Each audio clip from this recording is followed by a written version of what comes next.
नमस्कार, मी श्रीधर जोशी. आपण पाहतात व्हिडिओ चॅनल कर्मचारी मित्र. बंधू भगिनींनो, आज शुक्रवार दिनांक 29 डिसेंबर 2023 आणि हा व्हिडिओ आहे व्हिडिओ क्रमांक 368. मित्रांनो, 2023 या वर्षातला हा शेवटचा व्हिडिओ. पुढच्या 2 दिवसानंतर 2024 वर्ष सुरू होणार आहे. त्यामुळे त्या नवीन वर्षाच्या आपणा सर्वांस हार्दिक शुभेच्छा. चला, आजच्या व्हिडिओमध्ये मी सुमारे 13 प्रश्नांना मी उत्तरं देणार आहे. प्रश्नांची उत्तरं देण्यास सुरुवात करण्यापूर्वी नेहमीप्रमाणे 2 गोष्टीचा खुलासा केला पाहिजे की आता 368 व्हिडिओ झालेले आहेत आणि 368 व्हिडिओद्वारे जी माहिती दिलेली जाते त्या माहितीच्या आधारे आपल्याला काय जो प्रश्न असेल त्याचं उत्तर त्या व्हिडिओमध्ये मिळालेलं असेल. पण त्याच्याकरता आपल्याला तो व्हिडिओ पाहायला पाहिजे, जुना व्हिडिओ. आता जुना व्हिडिओ कसा पाहावा यासंबंधित देखील मी पूर्वी व्हिडिओ केला होता. तर जुना व्हिडिओ पाहण्याकरता मी आपल्याला सांगेन की पहिल्यांदा आपण कर्मचारी मित्र या चॅनलला जर सबस्क्राईब केलं नसेल तर सबस्क्राईब करा. एकदा तुम्ही सबस्क्राईब केलं आणि तिथे बेल आयकॉनवर जर क्लिक केलं तर नवीन मी व्हिडिओ टाकलं की त्याचं नोटिफिकेशन देखील आपल्याला मिळेल. आणि एकदा तुम्ही सबस्क्राईब केलं की यूट्यूबवर गेलात आणि कर्मचारी मित्र जर टाकलं, कर्मचारी मित्र श्रीधर जोशी, की तिथे तुम्हाला व्हिडिओ दिसतील आणि त्या स्क्रीनवर एक व्हिडिओ शब्द आहे, एक पॉडकास्ट शब्द आहे आणि एक प्लेलिस्ट असा शब्द आहे. तर व्हिडिओमध्ये तुम्ही क्लिक केलं तर सर्व 368 जे व्हिडिओ आहेत ते क्रमांक 1 पासूनचे पाहायला मिळतील. आता आपल्याला जो प्रश्न असेल त्या प्रश्नामधला उत्तर पाहण्याकरता 368 व्हिडिओंची यादी पाहण्याची आवश्यकता नाही. तर म्हणून याच्याकरता या 368 जे व्हिडिओ केलेले आहेत त्याचे मी ग्रुप केलेत. एकंदर 23 ग्रुप आहेत. मी 23 विषयवार याद्या तयार केल्या आहेत. उदाहरणार्थ अनुकंपा नियुक्ती, निलंबन, शिस्त व अपील नियम. आता अशी जी यादी केलेली आहे 22 आणि इतर काही जे विषय आहेत अशा आहेत 23. अशांची यादी केलेली आहे. ती यादी मी प्लेलिस्टमध्ये द्यायला दिलेलं आहे किंवा पॉडकास्टमध्ये. किंवा पॉडकास्ट आणि प्लेलिस्टला जर तुम्ही क्लिक केलं तर मग त्या पॉडकास्टमध्ये ह्या ज्या 22 यादी आहे, म्हणजे उदाहरणार्थ अनुकंपा तत्वावरील व्हिडिओ माझ्याकडे 17-18 व्हिडिओ आहेत. तर ते 17-18 व्हिडिओ एकत्र पाहण्याकरता पॉडकास्टमध्ये किंवा प्लेलिस्टमध्ये गेलात, अनुकंपा तत्वावरील नियुक्ती तिथे क्लिक केलं की तेवढे फक्त 16 व्हिडिओंची यादी पाहायला मिळेल. आणि मग आपण तेवढे 16 व्हिडिओ पहा. म्हणजे मग आपल्याला 367 व्हिडिओ पाहण्याची आवश्यकता नाही. तर माझी आपणाला विनंती की आपण पॉडकास्टच्या आधारे आणि प्लेलिस्टच्या आधारे आपण जुने व्हिडिओ पाहू शकतात. या संबंधित जर पाहिलेत तर मला आपल्या कुठल्या तरी कॉमेंट्सद्वारे कळवा की पॉडकास्टची जी लिस्ट केलेली आहे किंवा प्लेलिस्ट केलेली आहे त्या लिस्टच्या आधारे तुम्हाला जो व्हिडिओ पाहिजे तो पाहणं अति सोपं झालेलं आहे किंवा कसे, किंवा त्याच्यात काही अडचणी आहेत का याचा खुलासा जरूर करा. आणि जर व्हिडिओ जी प्लेलिस्ट किंवा पॉडकास्ट जर हे तुम्हाला सुलभ होत असेल तर तसं देखील कळवा. असो, प्रश्नांची उत्तरं देण्यास सुरुवात करू. पहिला प्रश्न हे पार्ट टाईम अर्धवेळ लायब्ररियन आहेत आणि यांचं असं म्हणणं की 3 लाभांची जी योजना आहे, जी आपल्याकडे आश्वासित प्रगती योजना आहे की जे म्हणजे 10 वर्षानंतर त्याला पुढचं वेतन श्रेणी मिळते, 20 वर्षानंतर दुसरी आणि तिसरी. तर ही आश्वासित योजना अर्धवेळ लायब्ररीला लागू आहे का? ही योजना अर्धवेळ लायब्ररीना लागू नाही. जे नियमित वेतन श्रेणीत पगार घेतात, वेतन घेतात त्यांच्याकरताच ही योजना लागू आहे. चला, पुढचा प्रश्न क्रमांक 2 हे आहेत एक खाजगी एका इंग्रजी माध्यमाच्या विना अनुदानित शाळेत लिपिक म्हणून आहेत. संस्थेने 9 मार्च 2022 त्यांना निलंबित केलेला आहे. तोपर्यंत अधिकाऱ्यांची अजूनही नेमणूक काही चौकशी अधिकाऱ्यांची केलेली नाही आणि पण यांनी औद्योगिक न्यायालयात केस दाखल केलेली आहे. आणि यांचं म्हणणं आहे की निलंबन मिळण्यासाठी काय करावं? आपण औद्योगिक न्यायालयात गेला आहातच. औद्योगिक न्यायालय केलेल्या अर्जामध्ये आपल्याला निर्वाह भत्ता मिळत नाही आणि तो देखील मिळाला पाहिजे. हे तुम्ही औद्योगिक न्यायालयात केलेल्या अर्जात नमूद केलं नसेल तर त्या न्यायालयामध्ये ही देखील त्या ठिकाणी मागणी करा आणि आपल्याला देखील निर्वाह भत्ता मिळणं आवश्यक आहे. म्हणून ज्या वकिलांच्या साह्याने आपण न्यायालयात गेलात त्यांच्याकडूनच खात्री करून घ्या की औद्योगिक न्यायालयात निर्वाह भत्ता मिळाला आहे किंवा नाही, किंवा मिळावा अशी मागणी त्या ठिकाणी केली आहे का. आणि आणि हो, आज आपण जो न्यायालयात अर्ज केलेला आहे त्या ठिकाणी अर्ली हिअरिंगचा अर्ज वकिलांना द्यायला सांगा.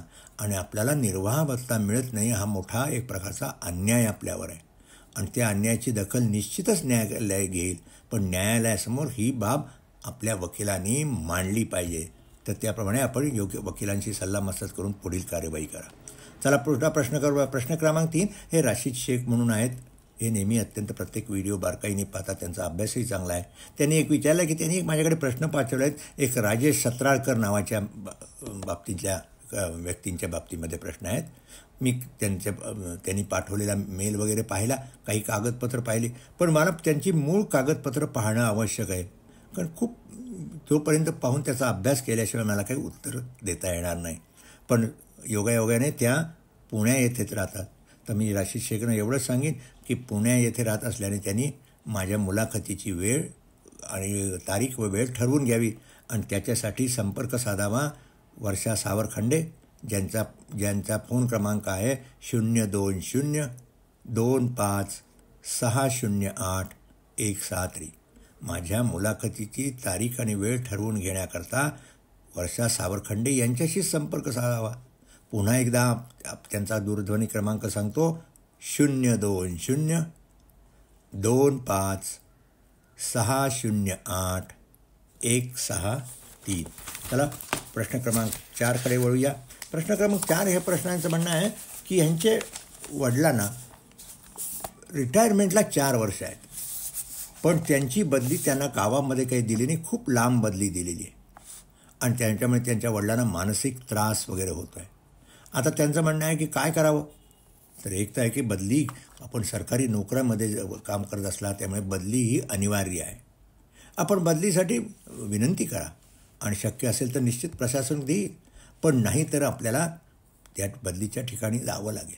पण आता आपला प्रश्न आहे की VRS घेण्याचा विचार आहे. आपल्याला VRS घ्यायची किंवा नाही हे आपल्यालाच ठरवावं लागेल. बाकीच्या घरातल्या कौटुंबिक अडचणी, पण तिथे गेल्यानंतर काय अडचणी आहेत याचा सर्वंकष विचार करूनच VRS घ्या. अर्थात VRS घेण्यापूर्वी मी आपल्याला सांगेन की त्रास जरी होत असेल तरी काही वर्षच राहिलेली आहेत, तर काही दिवसांसाठी तिथे जा, मग विनंती करा पुन्हा बदलीसाठी वगैरे. पण सध्या एखाद्या नोकरीमध्ये जो आपल्याला वडिलांना पूर्ण पगार मिळतो आहे, त्याच्यावर भत्ता मिळतो आहे आणि पुढे 4 वर्ष सेवा झाल्यानंतर त्यांना निवृत्ती वेतन देखील खूप मिळणार आहे. त्यामुळे आपण VRS वडिलांनी घ्यावं, त्याच्यापासून त्यांना परावृत्त करता येईल का पहा. अर्थात तुम्हाला घ्यायचंच असेल तर आपण VRS घेऊ शकता. आता त्याच्यामध्ये तुम्हाला निळं कारण दाखवायची जरूर नाही आहे. किंवा बदली घराकडे होत नाही असं नामोद करू नका, म्हणजे ती तुमची एक अट आहे अशा तऱ्हेचा अर्थ निघू शकतो आणि मग कदाचित VRS जी तुम्ही नोटीस देईल ती कदाचित ॲक्सेप्ट होणार नाही. त्यामुळे पहिल्यांदा मी सुचवीन की आपल्या वडिलांनी बदलीच्या ठिकाणी जावं. काही काळ त्रास होत असेल तो त्रास सहन कुटुंबाने देखील करावा आणि म्हणजे त्यांना 4 वर्षांनी जे निवृत्ती वेतन मिळेल ते त्याच्यामध्ये चांगल्याच वाढ होऊ शकेल. नंबर 2, आपल्याला जर घ्यायचीच असेल तर VRS घ्या. त्याच्यामध्ये बदली घराकडे होत नाही असं म्हणण्याची आवश्यकता नाही, तसं किंबहुना म्हणू नका. आता याच्यामध्ये दुसरा त्यांनी एक प्रश्न केला आहे की पोलीस खात्यातील कर्मचारी यांची विभागीय चौकशी सुरू असताना पोलीस विभागाच्या व्यतिरिक्त विभागातील चौकशी अधिकारी नेमण्याचा हट्ट धरता येतो का. असा हट्ट धरता येत नाही. खात्याची जबाबदारी, जे नियुक्ती अधिकारी आहेत त्यांचे हे डिस्क्रिशन असतं की कोणाला चौकशी अधिकारी नेमा आणि खात्यामध्ये नेहमी सर्वसाधारणपणे खात्यातील अधिकाऱ्यांची चौकशी अधिकारी म्हणून नेमणूक केली जाते. आता जे पोलीस खात्या इतर अधिकारी आहेत त्यांच्यासाठी काही सेवानिवृत्त अधिकाऱ्यांना देखील म्हणतात, पण आपल्याला पोलीस खात्याच्या व्यतिरिक्त खात्यातील अधिकाऱ्याची चौकशी अधिकारी म्हणून असा हट्ट धरता येणार नाही. अशी आपण मागणी केली तरी ती मागणी मान्य होणार नाही. त्यासाठी न्यायालयात जरी गेलात तरी न्यायालय देखील आपल्या बाजूने निर्णय देणार नाही. पुढच्या प्रश्नाला प्रश्न क्रमांक 5 हे एका विद्यापीठामध्ये काम करणारे कर्मचारी दिसतात. यांचं म्हणणं की विद्यापीठात प्रशासनाने एका ओव्हरेज असताना एका कर्मचाऱ्याला पात्र ठरवलं आहे आणि पुढे नुसतंच पात्र ठरवून नाही तर त्याला वर्ग 3मध्ये देखील सामावून घेतलेला आहे आणि तो अजून 7 वर्ष झाली सेवेत आहे आणि त्यामुळे 100 जणांवर अन्याय झाला असं त्याचं म्हणणं आहे. आता त्यांचं म्हणणं आहे की कर्मचाऱ्याला जर आता हा जो ओव्हरेज असेल तर ह्याच्याविरुद्ध कारवाई काही होऊ शकेल का? आणि ज्यांनी अशी अपॉइंटमेंट दिली त्यांच्यावर कारवाई होऊ शकेल का? तर मी आपल्याला या सांगेन की जेव्हा एखाद्या कर्मचाऱ्याची नियुक्ती केली जाते आणि तो मूळ नियुक्तीच्या दिवशी जर त्याच्याकडे जी अर्हता नसेल, म्हणजे मग शिक्षण किंवा वय वगैरे जर जे सेवा प्रवेश नियमाप्रमाणे नसेल तरी त्याची जर नेमणूक झाली तर अशा कर्मचाऱ्यांना काढून टाकणं आवश्यक असतं. आता जर ज्यांची 3 वर्षाच्या वर सेवा झाली, म्हणजे ज्यांना स्थायी झालेले आहेत, त्यांच्याविरुद्ध त्यांना काढून टाकण्याच्या पूर्वी विभागीय चौकशी करणं आवश्यक आहे.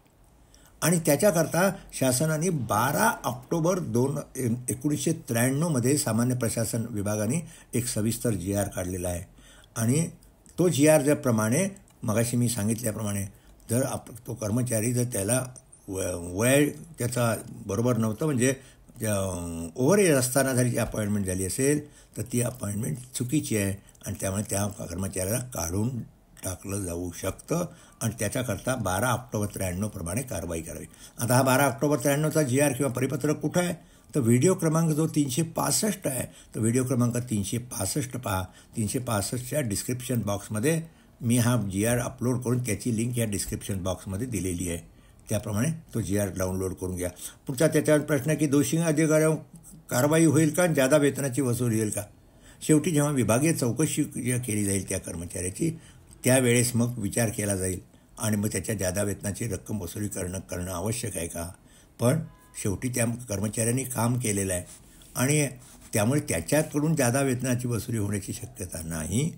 आणि मात्र दोषी अधिकाऱ्यावर कारवाई होऊ शकता, तर ज्यांच्याकडून चूक झाली त्यांच्याविरुद्ध कारवाई होऊ शकते. चला पुढचा प्रश्न क्रमांक 6. यांचं म्हणणं हे महाविद्यालयात निलंबित कर्मचारी हे मुख्यालयात हजर राहत नाहीत, पण मुख्यालयात हजर राहतात असं एक खोटं प्रमाणपत्र देतात आणि निर्वाह भत्ता त्यांना दिला जातो. तर हे जर सिद्ध तुम्हाला जोपर्यंत त्यांनी सर्टिफिकेट दिलं आहे ते सर्टिफिकेट खोटं आहे असं ठरवलं जात नाही तोपर्यंत त्याला निर्वाह भत्ता रोखता येणार नाही. मग आता त्यांनी जे दिलेलं आहे प्रमाणपत्र ते खोटं आहे कारण तर याच्याकरता पहिल्यांदा आपल्याला चौकशी करावी लागेल, विभागाला प्राथमिक चौकशी करावी लागेल आणि झाल्यानंतर मग एक दोषारोपपत्र देखील त्या कर्मचाऱ्याला द्यावं लागेल की बाबा तुम्ही मुख्यालयात हजर राहत नाही. पण तो राहत नाही याच्यासाठी विभागाला देखील पुरावा करावा चौकशी अधिकाऱ्यासमोर द्यावा लागेल आणि मगच असं सिद्ध झालं तरच मग त्याला निर्वाह भत्ता रोखणं योग्य होईल. अर्थात एक मात्र नेहमीच या ठिकाणी लक्षात ठेवलं आहे, निलंबित कर्मचाऱ्याला मुख्यालयात का हजर राहायला सांगतं? कारण तो विभागीय चौकशीच्या वेळीच उपलब्ध असला पाहिजे म्हणून.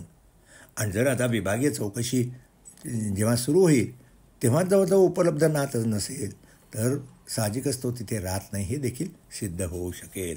मी केलेल्या विचारावरून प्रश्नकर्त्यांना उत्तर मिळालं असेल अशी माझी खात्री आहे. चला पुढच्या प्रश्नावर प्रश्न क्रमांक 7. फार मोठा इंटरेस्टिंग प्रश्न आहे हा, पोलीस खात्याच्या संदर्भात आहे. ह्या पोलीस कर्मचाऱ्यांना 14 मे 2018 बडतर्फ केलं. त्यांनी अपील केलं, मग ती बडतर्फीची शिक्षा रद्द झाली आणि 2 नोव्हेंबर 2018 त्यांना सक्तीने सेवा निवृत्त केलं. पण पुढे अपिलात गेल्यानंतर ती शिक्षा रद्द झाली आणि त्यांची सेवेत पुनर्स्थापना दिली आणि 2 वर्षाकरता त्यांना पोलीस नाईक या पदावरून रिव्हर्ट करून पोलीस शिपाई या पदावर केला. आता हा जो एक बडतर्फीच्या नंतरचा जो काळ होता पुनर्स्थापनेचा काळ, हा 2/11/2008 ते 4/9/2019 हा सेवाबाह्य काल आहे. आता हा सेवाबाह्य काल कसा ठरावा यासंबंधी आदेश काही काढलेला नाही नियुक्ती अधिकारी. आणि त्यांचं असं म्हणणं आहे की महाराष्ट्र नागरी सेवा पदग्रहण अवधी स्वेतर सेवा निलंबन बडतर्फ नियम 1979च्या नियम 70(4) प्रमाणे त्यांनी हा आदेश काढला आहे की जो बडतर्फीपासून पुनर्स्थापनेच्या काळाचा त्याच्यातला त्यांना 50% वेतन व भत्ते द्यावे असा आदेश पोलीस उपमहानिरीक्षकांनी काढला आहे. आता या आदेशाविरुद्ध पोलीस संचालकांना अर्ज त्यांनी केला, पण त्या ठिकाणी पोलीस अर्ज केल्यावर त्यांना उत्तर देण्यात आलेलं आहे की पोलीस महासंचालकांकडे म्हणजे हा जो पिरियड ठरवला आहे 50% वेतन द्यावं त्याच्याविरुद्धचा त्यांनी अर्ज केला होता. तो अर्ज करण्याची त्याच्यामध्ये हस्तक्षेप करण्याची तरतूद मनसे पदग्रहण अवधी या नियमामध्ये नाही, असं उत्तर त्यांना पोलीस महासंचालकांनी दिलेलं आहे आणि त्यांचा अर्ज निकालात काढलेला आहे. आता या ठिकाणी मला नमूद केलं पाहिजे की पोलीस महासंचालकांनी दिलेलं उत्तर हे निश्चित बरोबर आहे. पण आता तुम्हाला जर तो 50%चा जो त्याच्याविरुद्ध जर तुम्हाला आता दाद मागायची असेल तर कुठे मागावी लागेल? महाराष्ट्र प्रशासकीय न्यायाधिकरणाकडे देखील दाद मागावं लागेल. पण मी या संदर्भात आपल्या किंवा पोलीस संघटनेला सुचवीन की ही वस्तुस्थिती आहे की पोलिसांना ज्या शिक्षा दिल्या जातात त्या मुंबई पोलीस शिक्षा अपील नियम 1956 प्रमाणे दिल्या जातात आणि या ठिकाणी पदग्रहण मनसा जे नियम मगाशी मी सांगितले पदग्रहण अवधी याच्यामध्ये 1981च्या नियमामध्ये अपील करण्यासंबंधी कुठे तरतूद नाही. पण पोलीस खात्याव्यतिरिक्त इतर जे शासकीय कर्मचारी आहेत त्यांना मात्र महाराष्ट्र नागरी सेवा शिस्त अपील नियम 1979च्या नियम 17(फ) प्रमाणे अशा ठिकाणी अपील करता येतं. पण पोलीस कर्मचाऱ्यांना मात्र अपील करण्याची तरतूद नाही आहे आणि अशी तरतूद असण्याची आवश्यकता आहे. तेव्हा याकरता पोलीस संघटनेनी शासनाकडे याच्यासाठी निवेदन दिलं पाहिजे आणि शासनाच्या नजरेस ही बाब आणून दिली पाहिजे. चला पुढच्या प्रश्नावर प्रश्न क्रमांक 8. हे यांचं म्हणणं आहे की हे यांचे वडील मराठा विद्याप्रसारक समाजामध्ये महाविद्यालय शिपाईमध्ये होते. 3 सप्टेंबर 2018 रोजी यांचं निधन झालं त्यांच्या वडील आणि मग यांनी अनुकंपा तत्वासाठी नियुक्तीसाठी अर्ज केला आहे. आता त्यांची आई आहे प्रश्नकर्ते आहेत आणि त्यांचा लहान भाऊ आहे. आता याकरता त्यांचं अजून म्हणणं असं आहे की या ठिकाणी त्यांना अजूनही अनुकंपा तत्वावर नियुक्ती मिळालेली नाही तर काय करावं. तर मी आपल्याला सांगेन की आपल्याला आपलं जरी तिसरा तुमचा जो भाऊ जरी असला पण या भाऊ तुम्ही दोघंच आहात त्यामुळे तिसरं अपत्य 2004 नंतर वगैरे कुठल्या प्रकारची अट याच्यामध्ये येत नाही आणि म्हणून आपण 2018मध्ये जे वडील गेल्यानंतर जर केला असेल तर आपला पण जो अर्ज केलेला असेल त्या ठिकाणी पहिलं प्राधान्य असतं आईला. पण आईला जर करता येत नसेल तर तुम्ही तुमचा धाकटा भाऊ आणि आई या तिघांच्या संमतीने जर आपल्याला नामांकन केलं असेल की आपल्याला अनुकंपा तत्वावरील नियुक्ती असं सांगून अर्ज केला असेल तर आपण त्याचा पाठपुरावा करा. इतक्यात महाराष्ट्र प्रशासकीय आपण केलेल्या अर्जानंतर इतरांना जर अनुकंपा तत्वावर नियुक्ती दिली असेल तर आपण तातडीने महाराष्ट्र प्रशासकीय न्यायाधिकरणाकडे दाद मागा, अन्यथा काही दिवस आपण वाट पहा. पण या निमित्ताने मी सांगेन की आपल्याला माहिती व्हावी याकरता ही जी अनुकंपा तत्वावर नियुक्तीच्या संदर्भामध्ये हायर एज्युकेशन म्हणजे महाविद्यालयातल्या कर्मचाऱ्यांना जी अनुकंपा तत्वावर नियुक्तीची योजना आहे त्यासंबंधी शासनाने 22 डिसेंबर 2023ला एक शासन निर्णय काढला आहे. तो शासन निर्णय मी गुगल ड्राईव्हवर अपलोड करून त्याची लिंक या व्हिडिओसोबत दिले. त्या लिंकच्या आधारे हा GR डाउनलोड करून घ्या म्हणजे मग आपल्याला नेमकी अनुकंपा तत्वावर नियुक्ती योजना काय याची तिथे माहिती मिळू शकेल. चला पुढच्या प्रश्नाकडे प्रश्न क्रमांक 9. हे जालना महाविद्यालयात कार्यरत आहेत 1/7/2016 पासून. नियुक्ती आदेशामध्ये म्हटलं आहे शासकीय नियमानुसार पगार दिला जाईल पण पगार काही दिला जात नाही. मागणी केली आणि पण मागणी केली म्हणून म्हणा किंवा काय यांना 21 ऑक्टोबर 2022ला निलंबित करण्यात आलेलं आहे आणि म्हणून त्यांचे आता असं प्रश्न आहे. त्या प्रश्नात त्यांचं म्हणणं आहे की निलंबनाच्या अर्धी प्राथमिक चौकशी केलेली नाही. निलंबनाच्या अर्धी प्राथमिक चौकशी करणं अनिवार्य नाही आहे. प्राथमिक चौकशी केलीच पाहिजे असं नाही. दुसरा त्यांचा प्रश्न आहे की 145 दिवसानंतर दोषारोप पत्र दिलेलं आहे ते 15 मार्च 2023ला दिलं आहे. हे बरोबर आहे पण आता आपल्याला दोषारोप पत्र दिलेलं आहे. शासनाने असे आदेश काढलेले की 90 दिवसाच्या एखादा कर्मचाऱ्याला निलंबित केल्यानंतर 90 दिवसाच्या आत त्याला दोषारोप पत्र दिलं गेलं नाही तर त्याला त्याची सेवेत पुनर्स्थापना करावी. पण आता तो आपल्याकडे प्रश्न नाही कारण आपल्याला दोषारोप पत्र निर्गमित झालेलं आहे. नंतर त्यांचा प्रश्न आहे की 10 एप्रिल 2023ला चौकशी सुरू झाली आहे आणि चौकशी अधिकारी स्वतंत्र एक वकील नेमलेला आहे आणि यांना मात्र बचाव सहाय्यक मात्र वकील नाकारलेला आहे. आता या बाबतीत मी आपल्याला एवढंच सांगेन की संस्थेला कुठलाही वकील जरी असला तरी त्याला चौकशी अधिकारी म्हणून नेमता येतं आता जो सादरकर्ता अधिकारी जो नेमला आहे व्यवस्थापनातर्फे तो कार्यालयीन अधीक्षक आहे, तो काही वकील नाही. म्हणून आपल्याला वकील बचाव सहाय्यक म्हणून नेमणूक मागणी करता येणार नाही आणि तशी मागणी होणार नाही. आता मात्र तुम्ही पुढचा जो प्रश्न आहे की निर्वाह भत्ता मिळाला पाहिजे का, तर निर्वाह भत्ता मिळणं आवश्यकच आहे आणि तो मिळत नाही. याकरता आपण निश्चितच याच्यासाठी दाद मागा. आपल्याला माहिती आहे की या संबंधीमध्ये आपण वकील इकडे कॉलेज ट्रिब्युनल असतं. ज्या कॉलेज ट्रिब्युनलमध्ये आपल्या कर्मचाऱ्यांच्या ज्या मागण्या असतात त्या संबंधीमध्ये जसं महाराष्ट्र प्रशासकीय न्यायाधिकरण आणि सरकारी कर्मचाऱ्यांच्या बाबतीमध्ये आहे, तसं कॉलेजच्या कर्मचाऱ्यांच्याबद्दल एक कॉलेज ट्रिब्युनल आहे, त्यांच्याकडे आपण अर्ज करू शकता. पण त्या संदर्भासाठी आपण वकिलांचा सल्ला घेऊन कॉलेज ट्रिब्युनलकडे अर्ज करा. या प्रश्नात दुसरा एका प्रश्न क्रमांक 10 हा सेवा ज्येष्ठता बाबतीतमध्ये आहे. आता यांचं म्हणणं की एकाच दिवशी सरळ सेवा पद्धतीने व पदोन्नती नेमणूक झाल्यास सेवा ज्येष्ठता कशी केली जाते. तर मी यांना एवढंच सांगेन की सेवा ज्येष्ठता ज्या संवर्गाची केली जाते त्या संवर्गामध्ये जर डायरेक्ट सरळ सेवेने समजा 50% आहेत आणि पदोन्नतीने जर 50% असतील, तर ज्या पदोन्नतीच्या जागा रिकाम्या असतात त्यातल्या जागातली कुठली जागावर त्या कर्मचाऱ्याची नेमणूक होते हे पाहायला पाहिजे. कारण ज्या ठिकाणी 50% असतं त्या ठिकाणी एक पद मिळतं डायरेक्ट, म्हणजे डायरेक्ट रिक्रूटने आले असते, मग असतं पदोन्नतीने. तर तिथे जिथे नेमणूक केली जाते ती नेमणूक कुठली वेकन्सी कोणाकरता आहे हे लक्षात घेऊनच मग ती त्याप्रमाणे सेवा ज्येष्ठता ठरवली जाते.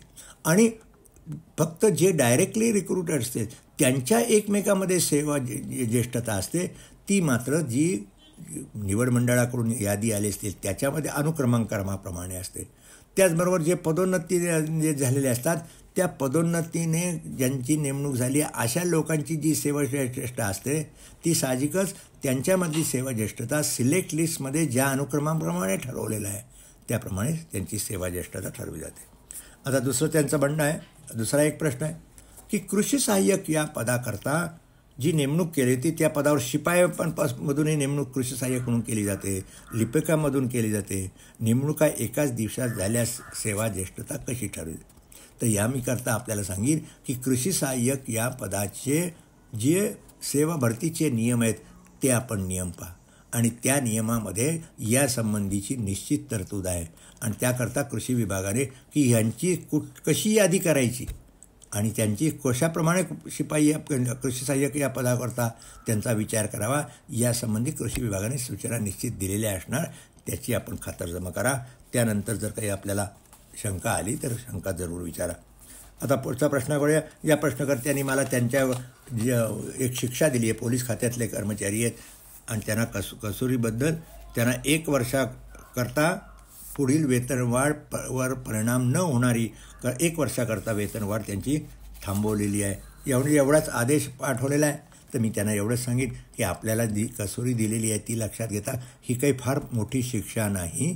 फक्त आपल्याला 1 वर्षाकरता आपल्या जे वेतनवाढीची जी रक्कम असते ॲन्युअल इन्क्रीमेंट ज्याला म्हणतो तेवढी रक्कम 1 वर्षाकरता मिळणार नाही. पण तरी देखील आपल्यावर अन्याय झाला असेल तर आपण ज्यांनी आदेश काढला आहे म्हणजे उदाहरणार्थ SP आदेश काढला असेल तर DIGकडे आपण अपील करा. चला प्रश्न क्रमांक 12.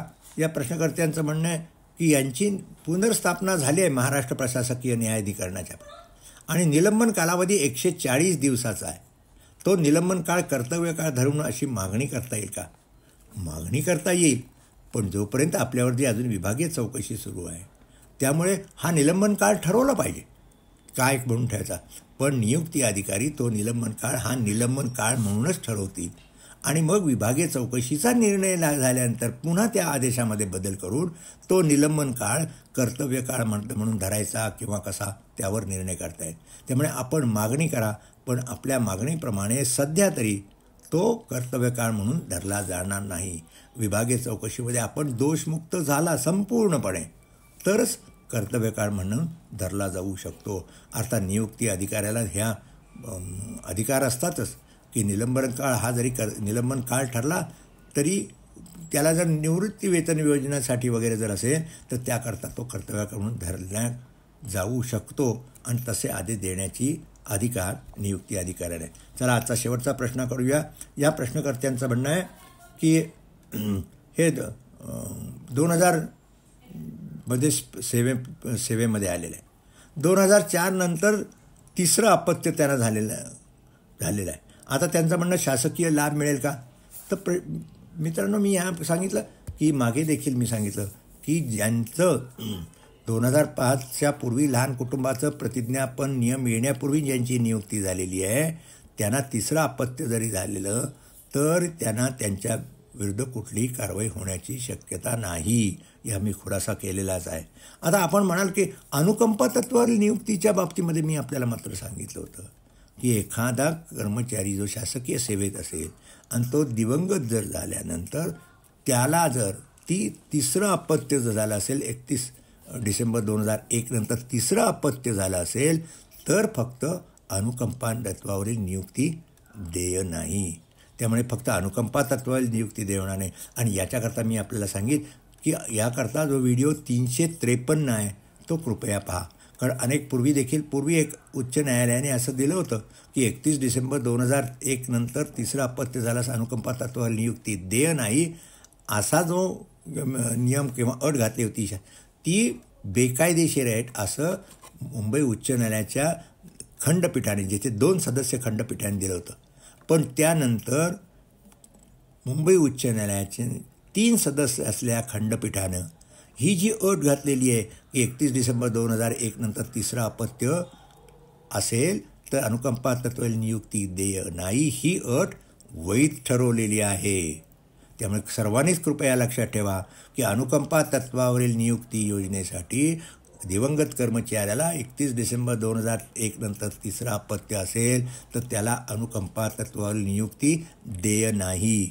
यापूर्वी मी एक व्हिडिओ जरूर केला होता, पण त्यावेळेस फक्त द्विसदस्य खंडपीठाचा निर्णय होता म्हणून त्याच्यावर निर्णय केला होता आणि त्यावेळेस मी म्हटलं की अपात्र ठरवता येणार नाही. पण हा व्हिडिओ 353 पाहिला की ह्या आपल्याला हा संपूर्ण खुलासा होईल. आणि मगाशी म्हटल्याप्रमाणे 31 डिसेंबर 2001 नंतर तिसरं अपत्य दिवंगत कर्मचाऱ्याला असेल तर त्याच्या वारसांना अनुकंपा तत्वावरील नियुक्ती देणार नाही. मित्रांनो, खूप वेळ झाला, आता येथेच थांबतो. आपल्याला व्हिडिओ आवडल्यास लाईक करा, शेअर करा, इतरांना फॉरवर्ड करा आणि कर्मचारी मित्र या व्हिडिओ चॅनलला सबस्क्राईब केलं नसेल तर सबस्क्राईब करा. मित्रांनो, आता भेटणारच आहोत पुढील वर्षी. तोपर्यंत नवीन वर्षाच्यासाठी आपणास पुन्हा एकदा हार्दिक शुभेच्छा. धन्यवाद.